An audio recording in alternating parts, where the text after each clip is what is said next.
Someone in your family has ghosted a group chat before, left them on read for 3 days, no explanation, and everybody just quietly accepted it. What if I told you that instinct, the one where you distance yourself from someone who might be off, isn't rudeness, it's a program, and it's roughly as old as fire?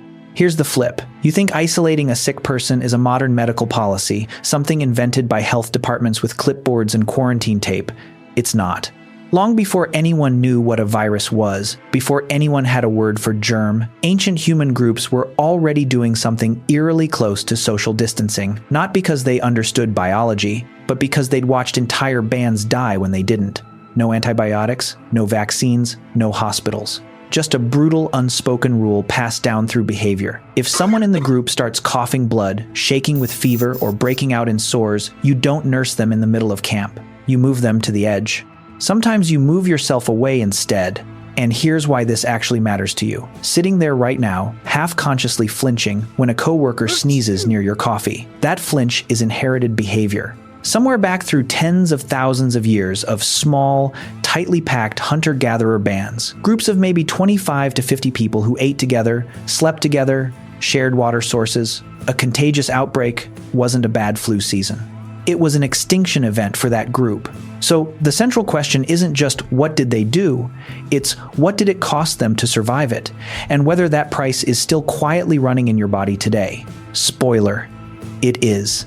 The answer isn't one clean rule. It's a chain of brutal decisions, and some of those links are still wired into you.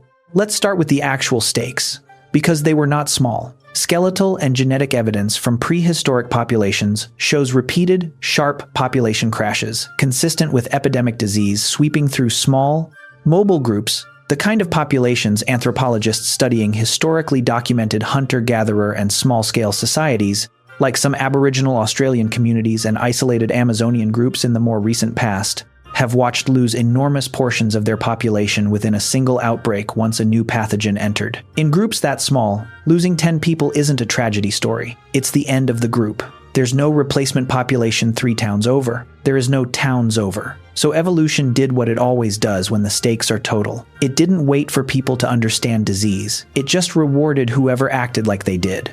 That's beat 1. And it opens something uglier. Because if losing the group meant everyone died, that means the group had to be willing to lose individuals on purpose. And that's exactly what the archaeological and ethnographic record suggests happened. This is where it stops being abstract and starts getting brutal. Picture a small band on the move, maybe 40 people, dogs, children, elders, following game. One young hunter starts sweating through the night. By morning, he can't keep water down. By the second night, there are sores. In a group with zero medicine and zero germ theory, you don't know what this is. You don't need to. You've seen it before. You've seen what happens 3 nights later if nobody does anything. So the group does something that sounds cold from the outside and looks like survival math from the inside. They isolate him, not out of cruelty. Out of a pattern recognition system running on pure observed consequence, sick person near group. More people get sick, group gets smaller, group dies. Somebody like him gets moved outside the main shelter. Somebody like him eats last, drinks from a separate source, sleeps apart from the children. In some ethnographically documented small-scale societies, this took the form of separate huts, specifically for the sick, maintained by a single caretaker who accepted the risk, so the rest of the group didn't have to. Here's the part that should bother you a little. That caretaker role, one person absorbing the exposure so dozens of others don't have to, is not incidental. It shows up again and again across small-scale societies studied by anthropologists, from isolated forager groups to remote agricultural communities before modern medicine arrived. Someone always steps into that role. Usually it's a specific person, sometimes tied to age, sometimes to social status, sometimes simply to whoever already survived a similar sickness once, and therefore might carry some resistance. You're looking at the ancient prototype for something you'd recognize instantly today. The designated nurse, the one relative who handles grandma's medications, the coworker who volunteers to check on someone in isolation.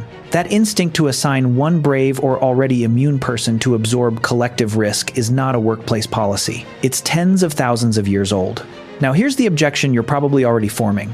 Isn't isolating a sick person just common sense? Why frame this like some deep evolutionary secret? Fair. But common sense had to be learned the hard way. And the hard way, here, means repeated group extinction until a behavior pattern got hard-baked into culture and, eventually, into instinct itself. Groups that didn't isolate sickness didn't get a second chance to learn the lesson, they just disappeared from the record. What you're calling common sense is actually the compressed wreckage of every group that tried the opposite and didn't survive to tell you about it. And it goes further than isolating one sick body. Some documented small-scale societies developed harder rules for a specific and horrifying reason. Certain sicknesses moved so fast and killed so completely that the group didn't just isolate the sick person, they abandoned the campsite itself. Picture the scene: a cluster of huts, fires still smoking, food stores half full, and the group has simply walked away from it, sometimes for weeks, sometimes permanently. Because staying near where the sickness broke out felt like staying inside the disease's own territory. This is documented in the oral histories and practices of some indigenous groups in the Americas and Australia when facing sicknesses with brutally fast, visible progression. Entire camps relocated rather than risk a slow bleed of deaths in the same spot. Abandoning shelter, abandoning stored food, abandoning the physical place your children were born in, that's not overreaction. That's the price tag on staying alive when you have zero medicine and one shot to get the decision right. This is where the story usually flattens into, and that's why humans avoid sick people. But that undersells what's actually going on. So here's the turn. The real twist isn't that ancient humans invented isolation. It's what isolation quietly did to the group's social structure while nobody was tracking it as policy. Because once you have a caretaker role and once you have a pattern of removing the sick to the edge of camp, you have accidentally invented something enormous. The first primitive concept of contaminated versus clean space. Long before religion built purity laws around it, long before any culture wrote rules about clean and unclean, ancient hunter-gatherers were already mapping their physical world into safe zones and danger zones based purely on where sickness had touched. That mental map, sick over there, safe over here, is the ancestor of something you carry around every single day without noticing it. Your instinct to wipe down a doorknob, to not want to share a water bottle with someone who's coughing, to feel a flicker of unease walking past a hospital. You inherited a filing system built by people who never once heard the word bacteria. And there's a darker layer under that, one that rarely gets said out loud. If isolating the sick was sometimes the difference between 40 survivors and 0, then some groups made a choice that sounds unthinkable now but made brutal sense then. They let the sick person go. Not always tended, not always visited, in some documented cases among small, resource-strapped groups facing fast-moving, high-mortality outbreaks, the isolated person was left with minimal contact until they recovered or didn't. This wasn't universal, and it wasn't casual cruelty. It was triage under a death sentence for the whole group if they got it wrong. That's the piece that doesn't make it into the tidy version of this story. Survival sometimes meant choosing which member of your own family got the harder end of the decision, because the alternative was every single person in that shelter dying together. So sit with that for a second, because this is the twist the whole story's been building toward. You think your gut reaction to a sick friend, that tiny, guilty urge to keep your distance, the relief when someone says, "I'll just stay home so I don't get you sick," is modern politeness, modern hygiene, modern etiquette. It's not modern at all. It's an ancient survival contract, written in blood loss so severe some groups never recovered from a single outbreak. And it got passed down not as a rule you were taught, but as a feeling you can't fully explain. Nobody sat you down and told you to feel uneasy near a cough. Your ancestors did the dying so you wouldn't have to think about why the feeling exists. That's really what this whole thing comes down to. Every time you step back from someone sneezing, every time you feel that small flicker of, maybe I shouldn't hug them right now, you're not overreacting to a modern situation with modern anxiety. You're running an ancient emergency protocol, forged by small bands of people who had no medicine, no explanation, and only one tool that worked: distance. They didn't know what a pathogen was. They just knew what losing everyone looked like. And they built a habit strong enough to survive that knowledge being forgotten. Your body remembers a world where a cough could end your entire bloodline, even though you've never lived in that world yourself.